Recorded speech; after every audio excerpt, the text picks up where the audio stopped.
So we can assist a hunting scene now. So do you want to see them hunting, yes or no? Yeah. Okay, we normally say ladies first. I don't know who's going to run for us in front.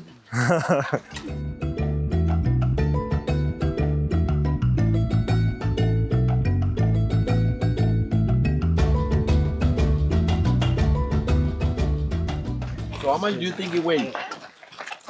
150. More. 200. 260 kilos. 260. 260. It's crazy. But it's a full size. Now he's a fully adult. It's not a baby anymore. Yes. They don't run more than 200 meters. If they don't catch in 200 meters, they leave. To have a lion respecting these rules, not attacking people. So we need a lot of sounds, just like the way you train your normal dogs and cats at home. Firstly, we start to train them when they're young, from around about 6 months. Okay. Then I've got, let's say if I've got the ones for 6 months, we have to introduce them to the ones for 1 year or 2 years or 3 years. Okay. Then they tend to integrate the younger ones into their pride, Okay. so that they have to establish the trust and that bond. Did you see that they were rubbing on one's body? Yeah. That's something that they really need. But once you get to introduce them together, they start to fight. So the fighting, it's very normal because they have to establish who's the boss and who's weak, and then they have to accept those weaker ones into the pride. And this can only be done when they are really young. Very young. Yeah, you cannot start from 2 years old. No, let's say. no. They will kill you right away. Yeah. From roundabout, I would say from 3 months to 6 months, 1 year, yes. Okay. 2 years, 3 years, it's a little bit big. That's when they tend to be a little bit independent, a little bit naughty, trying to attack. You can control some habits, but you cannot change the instinct they have. Right? The instinct is inbuilt, inborn, but we can change the way they look at humans, not to be enemies or strangers.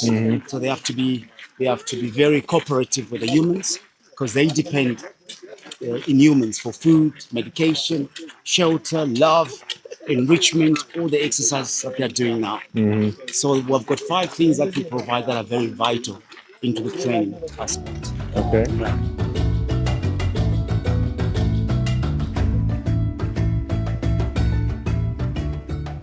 Un bel banchetto qua, adesso si rompono i coglioni. Tanto noi corriamo più veloci di tutti, quindi è a posto.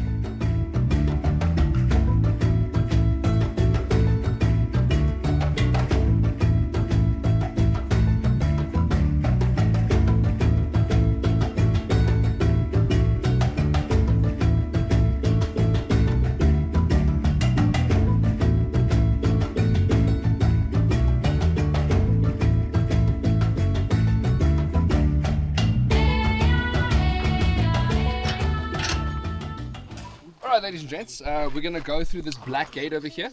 We're going to take a walk through the passageway.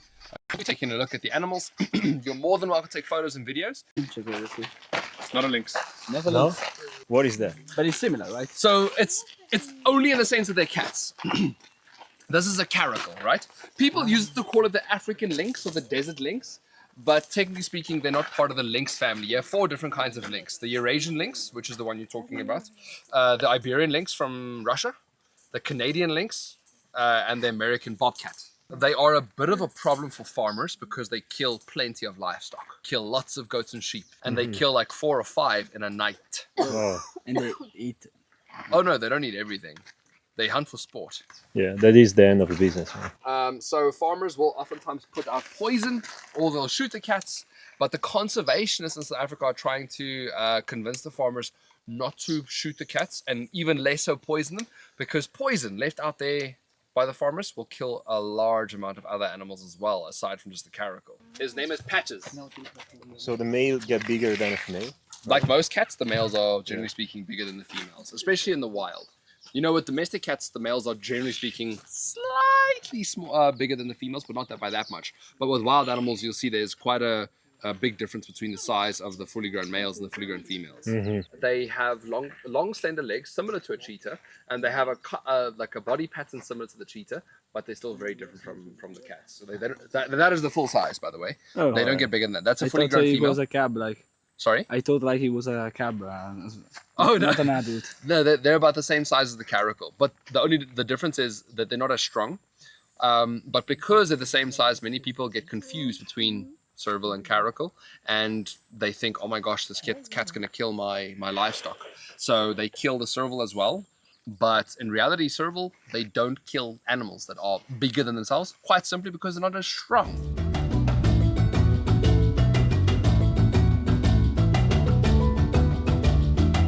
Other hand on the top of the head. Just don't touch the paws, the legs, or the chest, or in the face, okay? Come on this. You can stroke him with your other hand. There we go. Nice, soft, gentle strokes, just like that, just like a regular house cat. He's happy. That's what he's used to. That's what he knows. This is what happens every single day. And because we do it every day, he's used to it. He's comfortable with it. So I make sure that my instructions are very clear to every single group.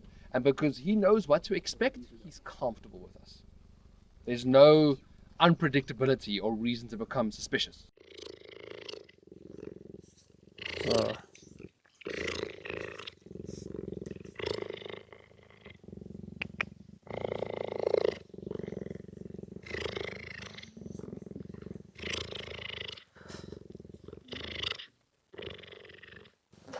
So obviously, the sound he's busy making, he's purring like a house cat. That means he's happy, he's comfortable, he's relaxed, and he's just overall happy, just satisfied. Yeah.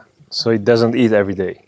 No, we feed them either Mondays, Wednesdays, and Fridays. If we feed chicken, Sorry, Monday? Monday, Wednesday. Wednesdays, Okay, and 1 Fridays. yes, on So and 1 3 off. days out of a 7-day week. All right. But this is why he's inside here, so it doesn't move so much, or even in the wild, he will eat In like. the wild, they would eat probably, depending on what they hunt, also about like once a week, maybe like once every 7 days. All right.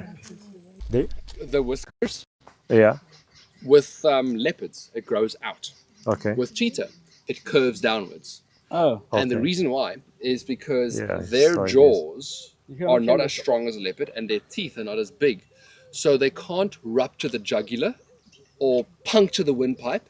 So the way they have to kill their prey is by suffocating the prey. And once they're suffocating, the whiskers are, which obviously they're biting, right? Mm-hmm. The whiskers can feel the throat of the animal and they can feel the pulse. Okay, when it's died. And then when the pulse is gone, they go, breathe again. Yeah. Wow. And also, the black tear lines on their face helps them to see better in the day.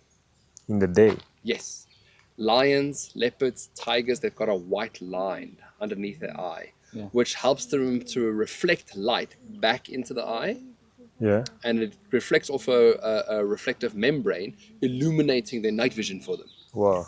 But this is for the lions, the leopards, the hyena. They're the smallest of the predators we have that are walking around in Africa. So they try and avoid the other predators by hunting in the day. So the black tear lines, the sun is reflecting off my cheekbones. Yeah. It is causing blindness, glare. Have you ever seen people who play sports? Yeah. They put black shoe polish under their eyes. Yeah. Because it helps absorb the sun's brightness. Because sunglasses fall off your eyes. Yeah. But if you put like black absorbs light, so then therefore the black doesn't reflect the light back onto your eyes. It doesn't blind you. Whoa. And because they usually would hunt by finding an elevated spot, look out over the plains. There's a herd of impala. There's a small baby. He's falling behind. Dinner, fresh dinner. 5:15 circa abbiamo finito anche l'ultima attività della giornata e l'ultima attività qui a Johannesburg. Adesso stiamo aspettando il nostro driver che era scomparso, quindi speriamo torni a prenderci, anche perché tra praticamente 6, 7, 8, tra 4 ore abbiamo l'aereo che ci porterà poi nella prossima destinazione e abbiamo 2 ore di strada per arrivare fino all'aeroporto, quindi ma saremo un po' di fretta.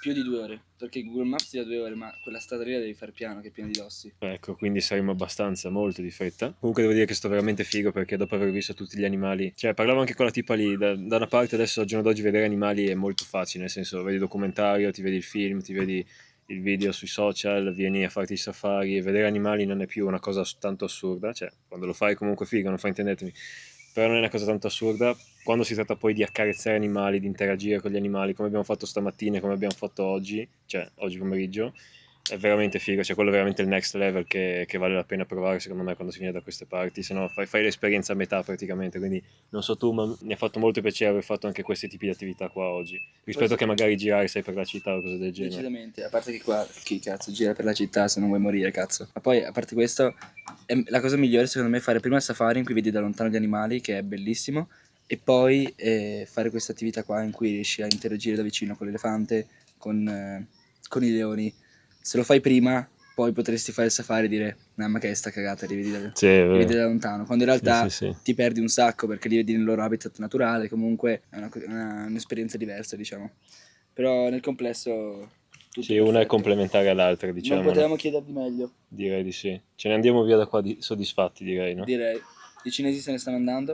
Ho fatto amicizia con dei cinesi, chiaramente ho messo in pratica il mio cinese. E lui gli ha chiesto prima, ma parla veramente bene cinese? Perché io non capisco un cazzo. E allora sì, parla bene. Questo è quello che ci dicono, poi in realtà non si sa. No, mi ha detto prima, Ni shuo zhongwen de tebie hao.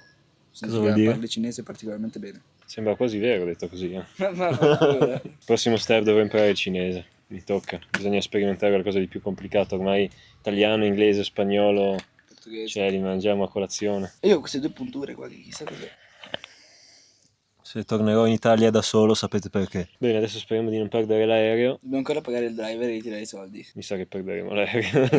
Se fa il bravo ci porta in aeroporto in tempo, tutto andrà per il verso giusto. Se no, noi rimarremo senza aereo, probabilmente senza bagagli, ma lui rimarrà senza soldi. È meglio. That's not a big deal, man. Sì, no, lui ci guadagna comunque se rimane con i nostri bagagli. Sì, direi di sì. 8:11, siamo arrivati finalmente in aeroporto.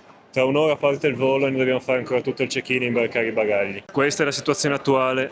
Ci sono 2 sportelli aperti, la fila, quindi tecnicamente siamo tardi, però penso che ce la facciamo, a meno che questi qua non si bloccano 2 ore per fare il check-in. Provo un odio profondo per tutti attualmente. Tutto ciò perché il tassista si è fatto aspettare 1 ora in più rispetto a quello che doveva essere alle 5 fuori dal lodge dove abbiamo fatto l'ultima attività, è arrivato tipo alle 5:50, alle 6 praticamente. Valigie imbarcate, abbiamo 20 minuti scarsi alla chiusura del gate, quindi dovremmo riuscire a fare tutto in tempo. Tutto procede secondo i piani, siamo arrivati al gate d'imbarco, il volo parte tra circa 30 minuti e tra 10 e 15 chiudono il gate, però c'è una bella fila ancora di gente che deve entrare, ci siamo un attimo seduti qua che il signore deve mangiare e poi ci mettiamo in fila per prendere il volo. Quindi anche questa è fatta, poi arriviamo di là e anche lì sarà un'altra bella avventura, ma per questo ci riaggiorniamo più tardi. Finalmente siamo arrivati, alla fine siamo atterrati con un ritardo di 15 minuti e la stanchezza devo dire si fa sentire, adesso è 00:05, stiamo scendendo dall'aereo, adesso andiamo a ritirare i bagagli,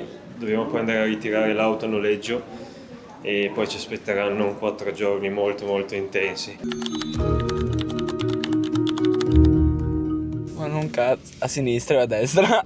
Io devo andare a sinistra. Solo che come vedete è pieno di nuvole e quindi da sopra probabilmente non vedremo niente, di conseguenza ci siamo fermati un attimo qua. Giusto per rimanere in tema, qua c'è tutta una zona tipo di baraccopoli, di case fai da te. Abbiamo praticamente perso la macchina. Questa è la tidal pool, circondata là da blocchi di cemento che dà direttamente sull'oceano. Say hi!